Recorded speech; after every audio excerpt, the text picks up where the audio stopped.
Political self. The political self is politics derived from Greek word etymologically defined as of the process of making decisions that applies to all members. Sign in register. Sign in register. Political is examine a potential moderator of his relationship. Political identity centrally or the extent to which individuals' political preferences are central to their self-concept. We tested three hypotheses.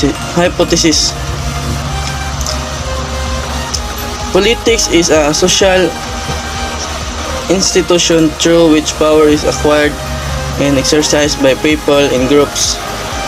Politics is a big thing in every country. We as citizen in our country is all part of the politics that runs the country. Our decision affects the future of the government of our country. And politics build a family is the only institution who helps in building a political self. The church, the school, and any other social group you belong in also chime in and helps you in establishing your political self. Aristotle defines man as a political animal, which is true, or we want power, we like to be one controlling the flow of things. Yeah. Political self refers to representation of oneself about him or herself. Ang political self ay nag-represent siya sa kagalingon sa tao. Political position based on this interest and perspective of one social organization. The political self is that the conceptually discrete categories of inner and outer in reality constantly interact, shape, and inform each other. Political self pag ay nag-discrete siya inner and outer sa interact sa shape o inform sa banubang tao. Na sunod kay the Philippines as we know it today has only emerged in 1890s. Ang Philippines food kay nag-emerge sa pag 1890s after over 3 centuries of colonization of Spaniards. Meanwhile, liberation from the last colonizers, the Japanese, only occurred in 1946. Foreign culture, beliefs, language, and religion have made a huge dent on our own by setting a foundation to the contemporary Filipino identity and culture. To date, colonial mentality period in today's time, would it be safe to say that Filipinos have truly developed an identity of their own? Or are we still living in the shadow of our colonial friends? Ang minaingon diri kay hatag daw wide difference between sa liberation period sa today's time. Safe ba sa Pilipinos kung tinuod ba ang ma-develop ang identity sa atong usa sa kalingon o buhi ba ta sa atong shadow sa colonial friends? So, Kendall, 1988, defines politics as a social institution through which power is acquired and exercised by people in the groups. Man of nature is a political animal. It serves as mechanism by which individuals develop power by and understand proper functioning of a democratic. So Moni kang Kendall 1998. So Stevens and Anglin and Jusim in 2015. So ang politics daw is a central component of their identity. So organizes one's beliefs.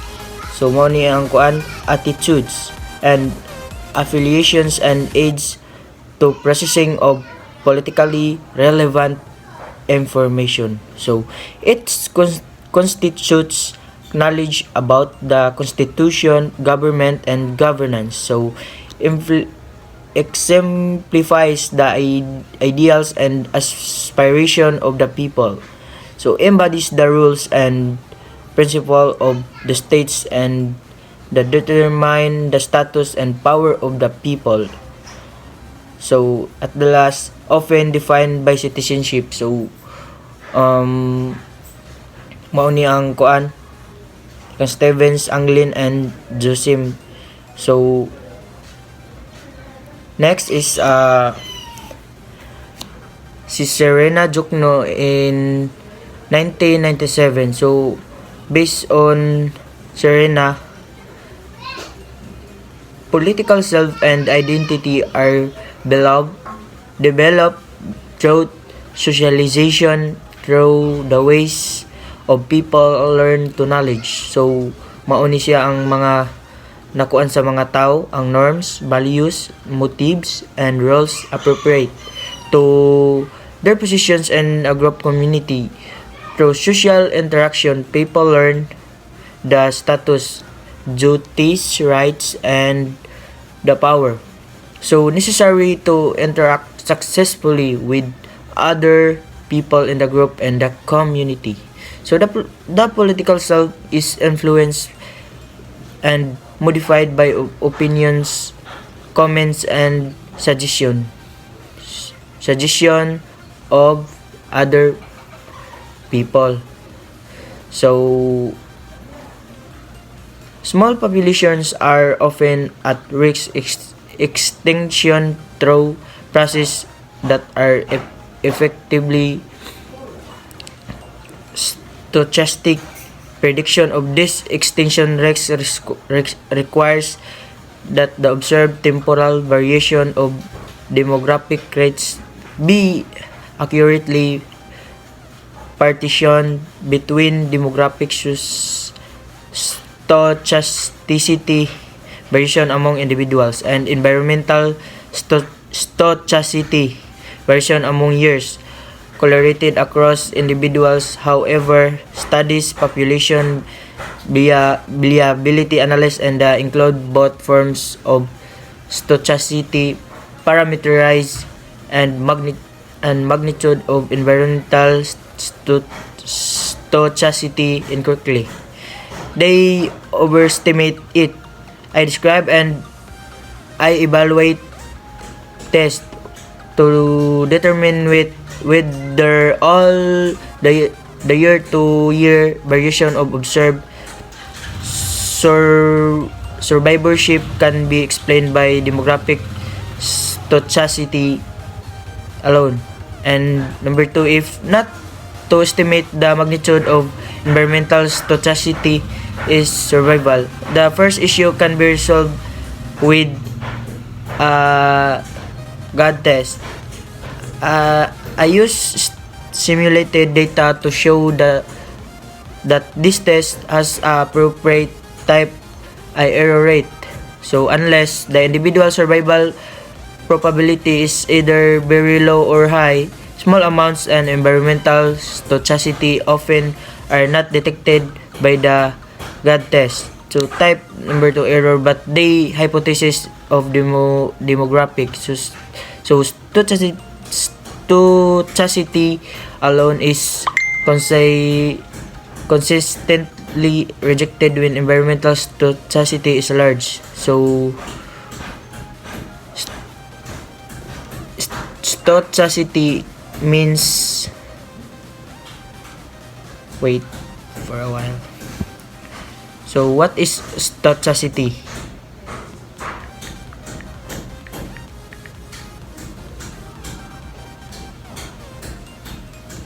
Stochasticity.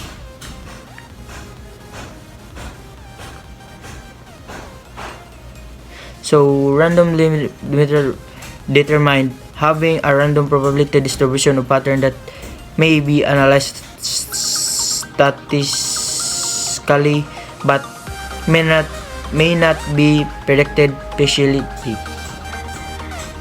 So maora to, thank you. Good day, I am Rodrigo S. Gumagay Jr. and today I will talk about political self-theories. So what is political self-theories or political identity? So political identity or the political self-theories, there are many different aspects of an individual's identity. So I will explain here what is political identity, because it refers here to only the aspects of an overarching identity that are political, such as beliefs about what a good society means or how much government regulation is appropriate for this. So I have here 6 skills that can develop political self. So this develops and these behaviors improves the political self. So first is hone your powers of perception. So hone your powers of perception daw. Nagsulti ni diri nga it can improve your knowledge of your perception.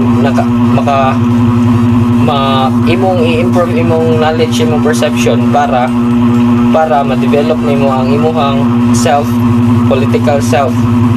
Second is practice influence. So i-practice daw nato ang pag-influence, like pag-influence of tao or for how you persuade people, like that. And third is learn to network effectively. So network effectively daw, dapat makaibaw sa gang makalibilo og mga tao para makaibaw ka sa imong self. And fourth is think before you speak. So this one is so common because think before you speak, like think before you click. So kani nga butang dapat yun natong timan-an kung ganahan ka mo improve ang imong political self. Kay if you don't think before you speak, mangod kay dili ka makasure nga related ba ang imong istorya or imong i-speak up sa other people if you don't think before you speak. And the fifth is manage up. So manage up to the point nga dili na nimo makontrol ang imong self, kay wala nimo na manage mo nang sa fifth skill. Dapat you know how to manage up. And the last one, sixth skill is be sincere. Simple na kayo, be sincere. Dapat daw you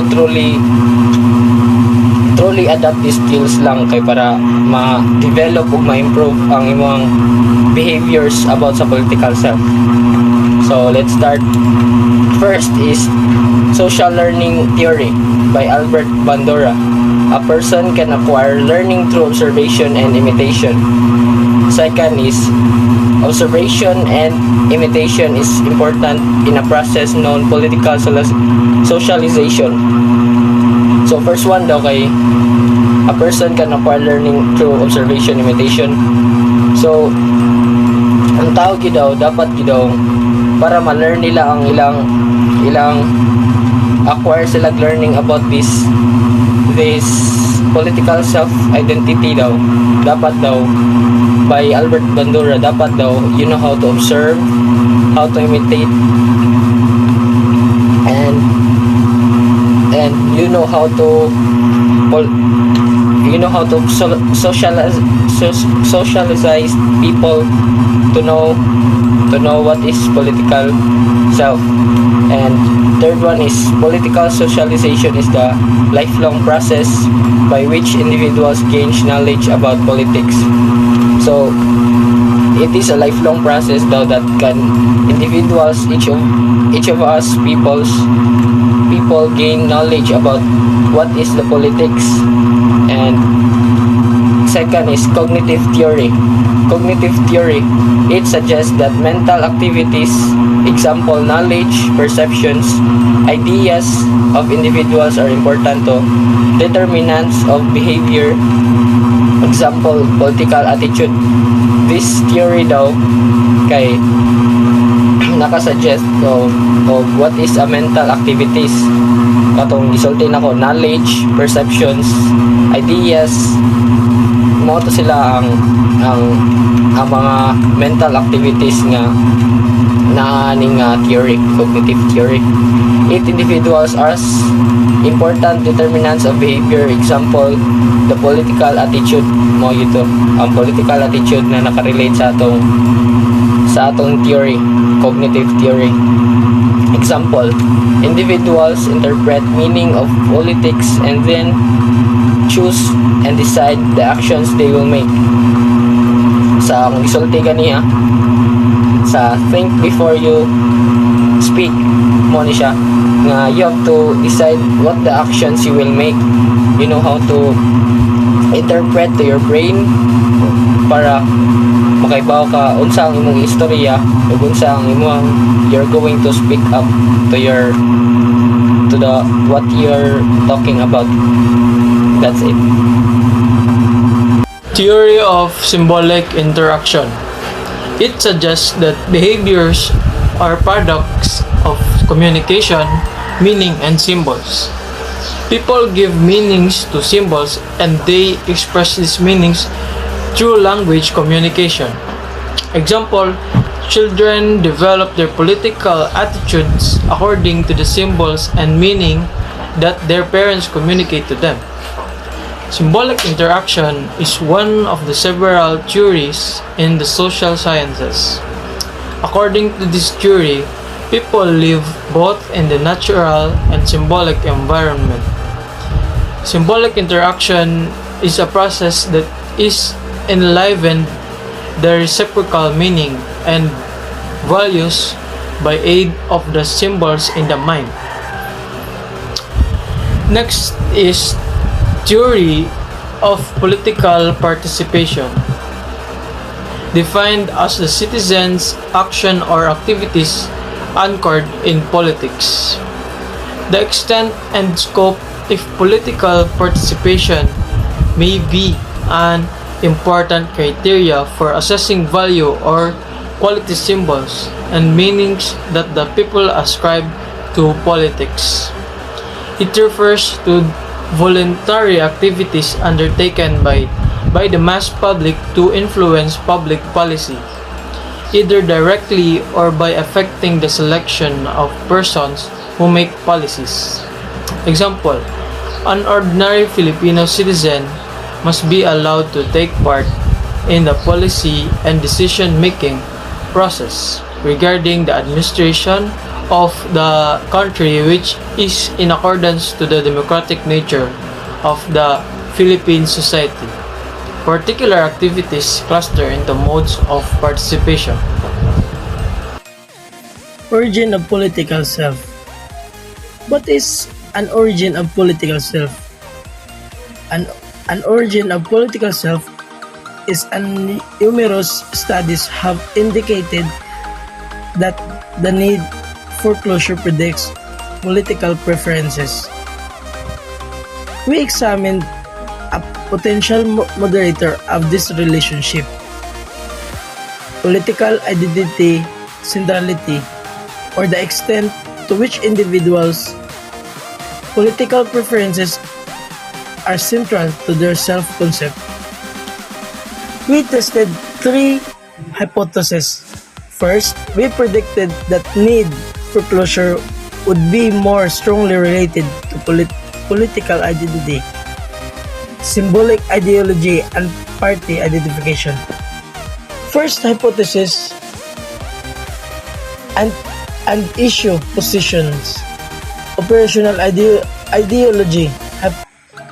Second hypothesis, among individuals consider political preferences as more self-centered.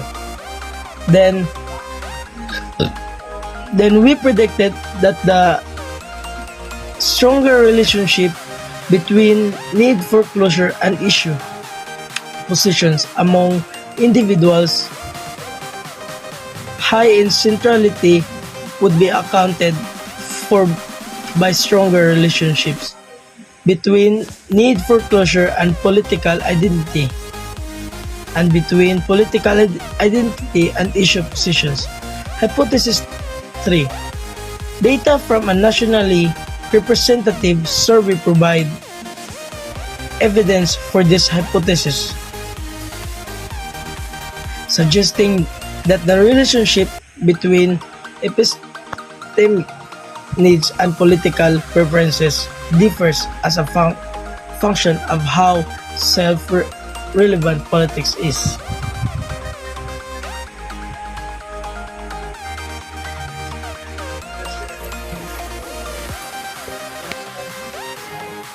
First, family.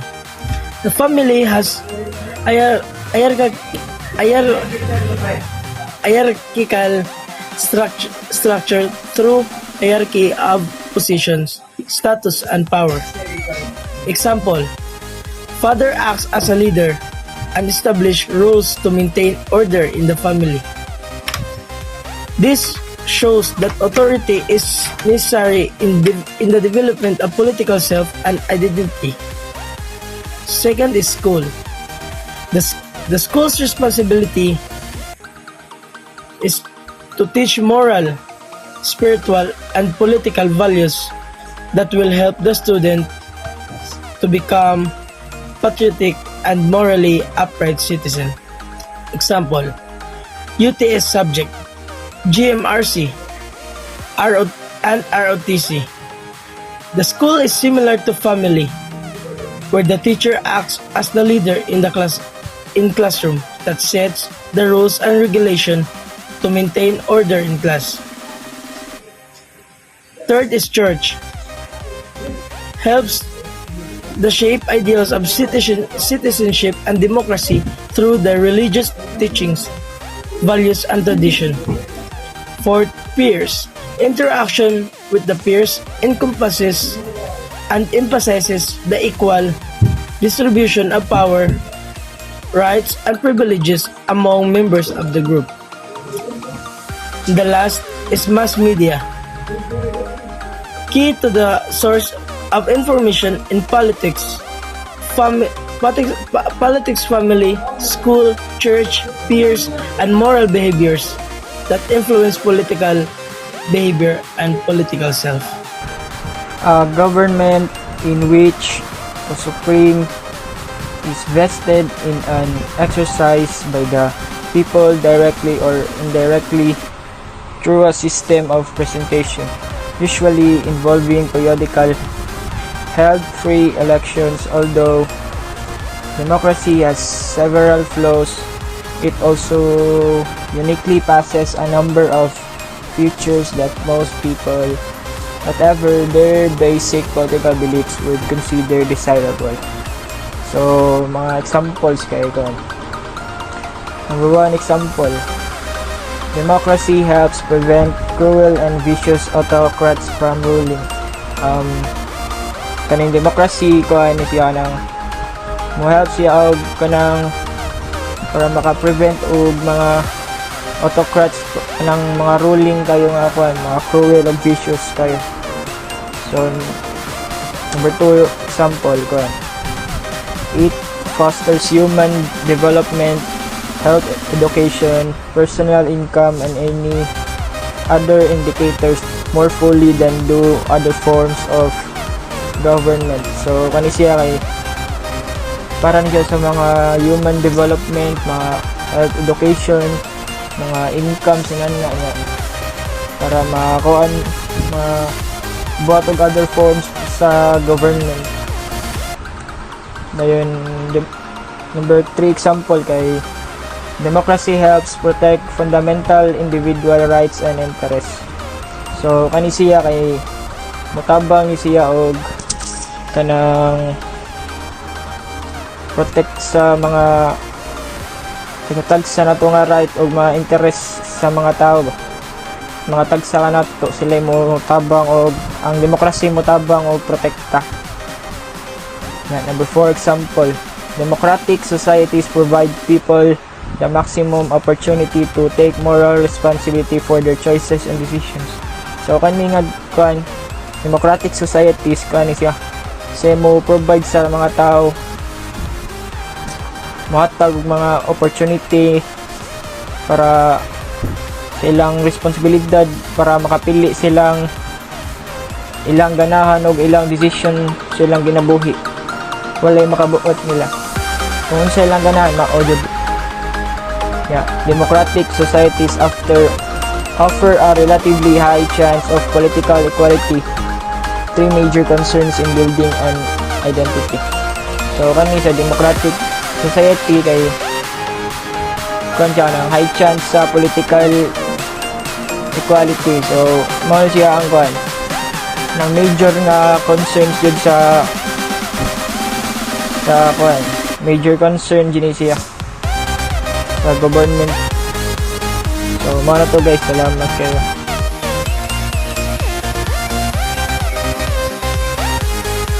Developing a Filipino identity. Values, traits, community and institutional factors, collective action, shared vision, means of sustainable future, and the link to generate has been crucial in the construction of identity and sense of belonging in the democratic standpoint. On the other hand, in the socio-psychological perspective, citizenship or being a Filipino serves as a cognitive and motivational basis for one's beliefs and behavior. Thus, enhancing the practice of citizenship and democracy is crucial to the awareness and understanding of self and community. The level of individual, community, and institution are primary factors that come into playing the building and an identity. At the same time, it is essential to consider the following concerns in building an identity. Instrumental. An individual act in accordance with rules and identities consistent with supportive of democratic process. Instrumental. Kung niakta according sa rules and identities as Filipino, kay kung moingon tag democratic that embodies our freedom to choose our actions consistent with our cultural and institutional practices. May instrumental. Next, morals. Values and beliefs embody and reinforce democratic principles. Ang morals kung unsay culturally acceptable behaviors and norms that includes our conviction as a Filipino. Transformative includes process of self-reflection and redefinition of individual, institution, and communities. Ang transformative nag-include siya nga pwede ta mo adjust sa atong identity based sa atong reflections kung unsay sakto og dili nga gi-implement sa atong society. It's for us to discern which identity is acceptable and valid. Filipino culture. The Filipino culture is a mix of both Eastern and Western culture. Filipino culture is nagmix both sa Eastern and Western culture, and the beliefs of tradition of pre-colonial Philippines were mainly an indigenous Malay heritage. The Malay temperament is a basic factor of a Filipino personality. It can be described as being nice and pleasant to others. The important role of family in Filipino culture stemmed from the strength of the Malay family clan that serves as strong security unit. Ang beliefs and traditions sa pre-colonial Philippines kay mainly daw sa indigenous Malay heritage. Ang Malay temperament kay basic factor sa Filipino personality. Describe siya sa being nice and pleasant to others. The importante sa role sa Filipino culture kay ligon sa Malay family clan. Serve siya sa strong security unit. When Spaniards colonized the island, Hispanic culture influenced the natives. Christianity became dominant religion and a Western-based social political organization established in the Philippines. Ang Spaniards colonized islands kaya nag-Hispanic culture influenced the natives. Christianity became dominant religion in a Western-based social and political organization established in the Philippines daw. Ang Christianity kay nahimong dominant na religion sa Western-based social and political na established sa Philippines. The Americans shaped the modern Filipino culture, and this primarily manifested by the widespread use of English language in the Philippines today. Ang Americans daw kay nag-shape sa modern sa Filipino culture niya, primarily manifested the widespread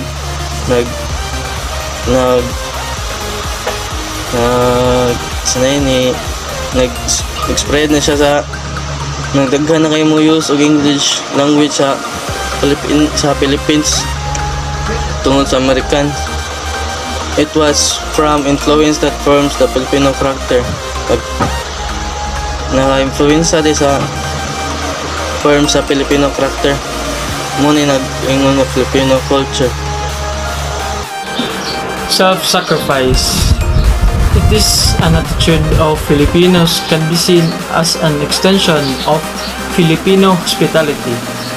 A remarkable quality of a Filipino is his capacity to endure difficulties and hardships. We are patient enough to wait for their turn to be blessed with greener pastures as long as they do what is right and good. Example of self-sacrifice is OFW, or called as modern day Filipino heroes. Next is Bayanihan. It is the spirit of communal unity and cooperation of Filipinos, helping others without expecting rewards to achieve certain goal. In earlier days, when houses were made of lighter materials such as coconut leaves, Bayanihan also meant helping one's neighbors move their house literally. Also, an example of Bayanihan is cleaning the Manila Bay. Next attitude is the bahala na attitude, Filipino version of Hakuna Matata, a phrase originated from di bathala na, meaning leaving everything into God's hand. This is also synonymous to the phrase kusera sera, whatever will be will be. It leaves everything to chance or just let the circumstances take care of themselves, embracing luck over good reason. I usually do this when I can't do anything because the reason is from the outside or I can't do anything about it na. I always say bahala na. Next is colonial mentality attitude. It is regarded as the lack of patriotism and attitude where Filipinos favor foreign products more than their own, attributed to the centuries of colonization of Filipinos had experienced. In addition to behaviors that perpetuate colonial mentality is neighbor bathing a kid in milk to achieve lighter complexion, and not staying out in the sun, and etc. Next is the mañana habit. Filipino term for procrastination derived from the phrase called mamaya na. It tends to occur subconsciously, like most of our procrastination problems. It is a way of thinking and doing acquired through previous repetition of task avoidance experiences. It is common to consider it is a sign of laziness, but even hardworking people may have it. Example is delaying of schoolworks. The last part, next is ningas kugon. It means, ningas means flame, and kugon means grass. Refers to the attitude of eagerly starting but quickly losing eagerness soon after experiencing difficulty. Like kugon grass, Filipinos start things with great enthusiasm, but at first sign of difficulty, the enthusiasm consumed as fast as it has ignited. Example is engineering students losing interest to study more because of the difficult subject like calculus or physics. So pride. Most Filipino hold their pride as if they are precious than keeping a good relationship with family and loved ones. So as a Filipino na adjust tayo pride. So crab mentality. Toxic trait of Filipino where once presents achievement of another instead of feeling happy for that person. So kana mo na ang crab mentality. So Filipinos attitude of arriving late at commitments, dinner or parties, especially if they are meeting someone close to them. So mauna na ang Filipino time. And that's all. Thank you.